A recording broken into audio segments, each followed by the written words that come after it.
Hello all and welcome to Stingray Tom's Florida and another deeper dive into the archive. Today I'll be looking at one of the most popular tourist activities, shell collecting, including a look at a nearly forgotten but important shell museum. Plus, I'm delighted to feature video of a recent interview I did with a scientist from the University of Florida and the Florida Museum of Natural History. I hope that this will prove interesting as well as informative. While the Beal-Maltbie Shell Museum no longer exists, its remarkable collection is still helping scientists today, and we'll show you how. By the way, this video features images from brochures of the Shell Factory, located in Fort Myers, that operated in the 50s through the 70s.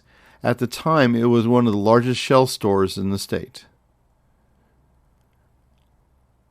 Florida's coastline is about 1,350 miles or 2,170 kilometers long, the second longest after Alaska, and much of our coast offers good to excellent shell hunting opportunities.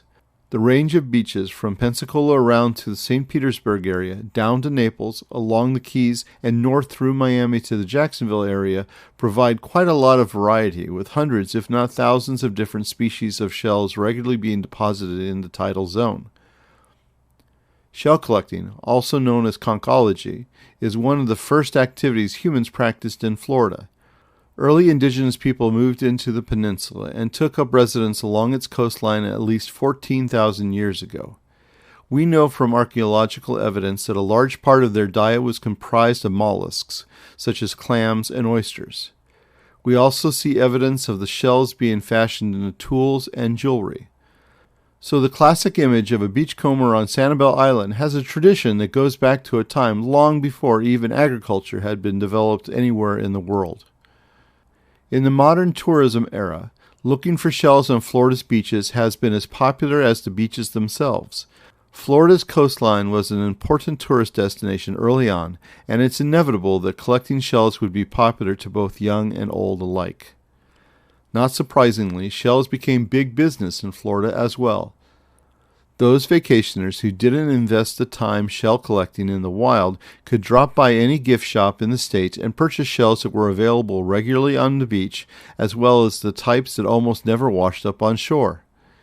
Even today, the same shops that sell Disney items in Kissimmee or postcards of Art Deco buildings in Coral Gables are probably also selling shells, both in their natural state as well as part of artistic displays.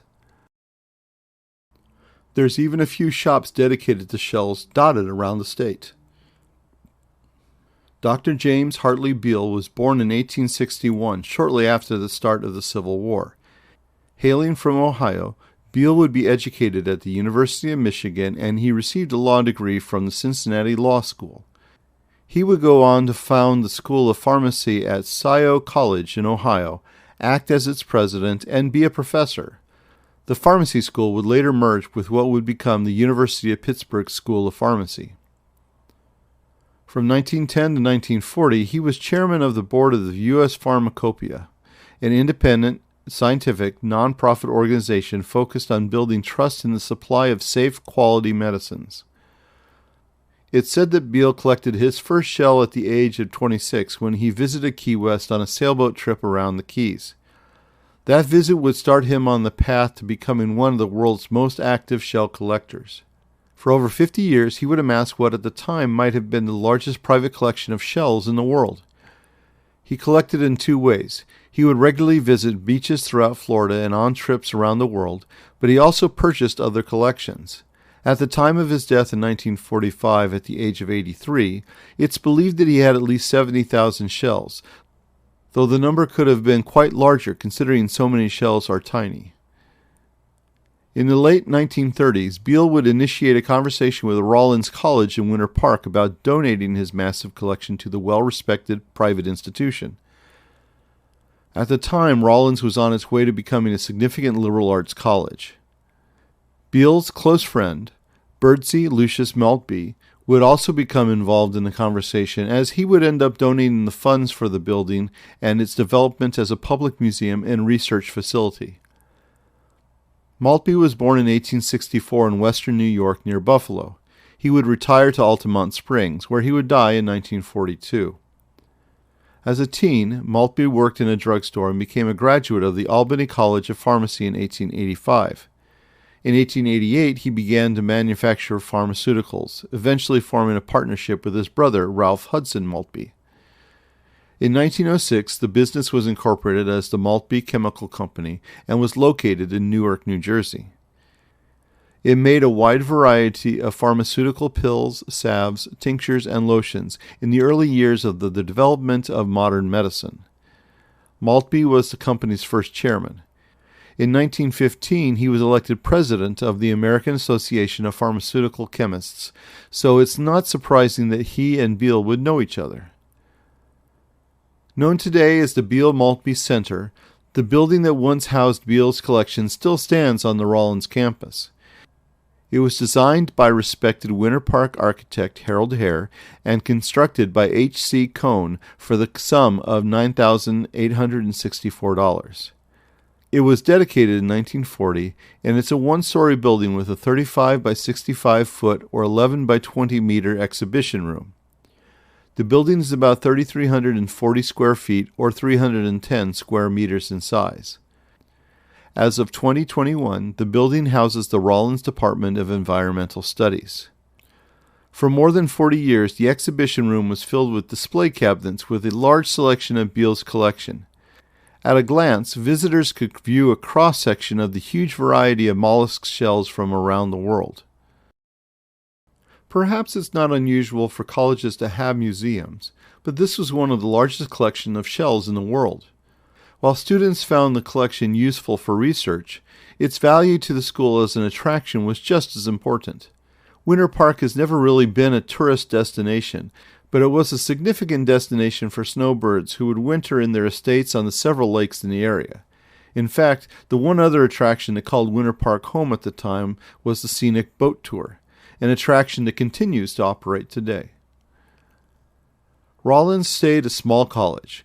By the 1980s, it was becoming clear that the Beal-Maltbie Shell Museum was more effort than it was worth, and so in 1988, the collection was transferred to the Florida Museum of Natural History in Gainesville, and was added to the shell collection already there.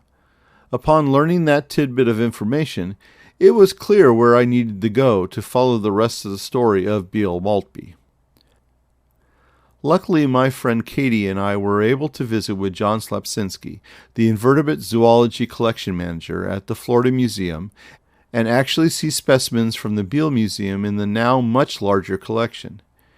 We had a great conversation, one that both added a coda to the old museum story, but also covered the rich future of the collection. So, the Beal-Maltbie collection was...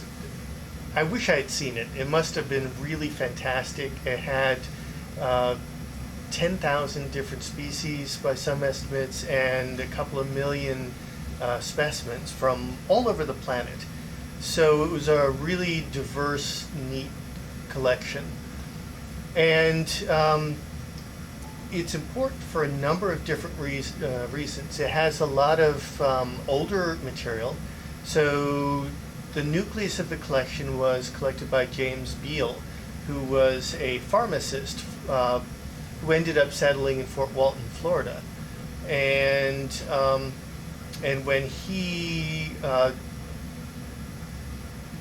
was done with his collection, he donated it to Rollins College, and it formed the basis of the Beal-Maltbie collection. And Maltbie was a friend of his that provided the funding for starting that museum up.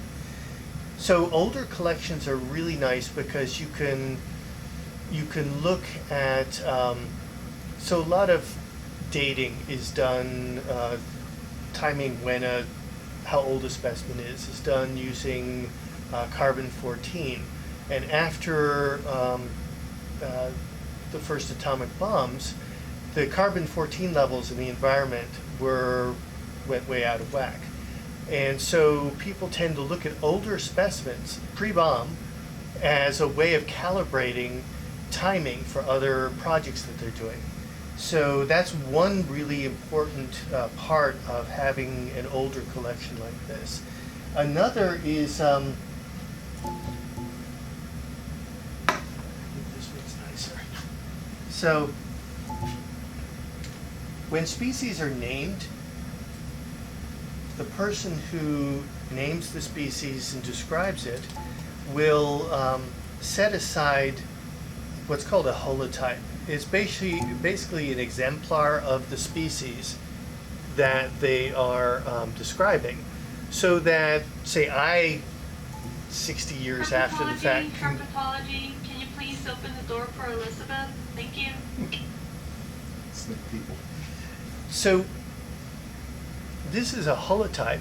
So when you name a species, the person who describes the species sets aside a particular individual to be the exemplar for that species.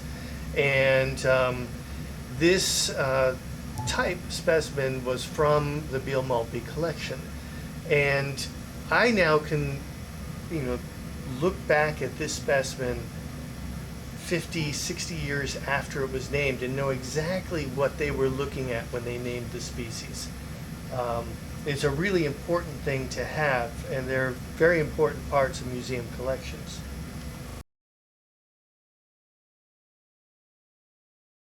So this is a common snail that's found throughout Florida. It's a crown conch, Melanchina corona. And this particular individual was collected by James Beal in 1929. So I know that this specimen lived at the place that he collected it in 1929. And by doing that over time and over space, I now, with enough specimens, know the range of a species. And this is not just my collection, but collections throughout the world. You can plot out a distribution map of a species range. And then you can also look at differences in distribution over time. So this has really been used a lot in things like clams, which have been heavily impacted by dam building. And you can see that species haven't been seen since the 20s. Since before the dams were built. And so you can watch the distribution of species shrink over time.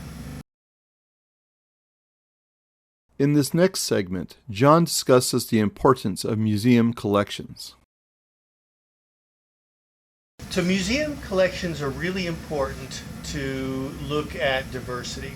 So I might have what I think is 100 of one thing, but somebody else looks at DNA and thinks, okay, there may be 2 different species there. So they can come to a collection, and rather than traveling all across the world to try to sample species across the planet, which would be prohibitively expensive, they can go to a museum collection where all of this is gathered together in one spot, and they can look at the diversity within a species and between species in a way that you couldn't do if there weren't museum collections. So each of these individual records, this is one species of beach clam, and it'll have information about where it was found and when it was found. And so we can look at the distributions of things. In fact, recently, people looked at two forms of a particular type of moon snail that's common here in Florida. And what they realized is it's actually 2 different species. And you go back to those museum collections and you say, oh, yeah, this one is clearly this species because of this characteristic on it, and this one is not.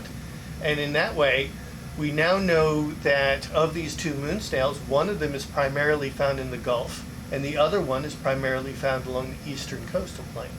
And all that would be much more difficult if you didn't have museum collections. We were able to spend a couple hours with John among the stacks holding the collection. He was nice enough to answer questions that covered more about shells than is pertinent to this video, so I'm also putting out a Shell Extras video as well. The link will be in the description. The legacy of the Beal Shell Collection, which began in the 1880s, continues to be a strong one over 130 years later. Its story will probably never end. Who knows how many different scientific research projects will use his shells in the future? I really appreciate the assistance of John and the Florida Museum of Natural History with this story. When you randomly approach people to ask questions, you never know what you're going to get, but I got way more than I ever expected. I also want to say thanks to my friend Katie for helping out with stuff for the interview. Check out her blog and Instagram if you like great photography. Links are in the description. Thank you again for watching another of Stingray Tom's videos. I appreciate it. If you enjoyed it, please share it and hit that like button and subscribe. All of that is free to do and helps me out a lot. Stingray Tom's Florida, traveling through time around the Sunshine State.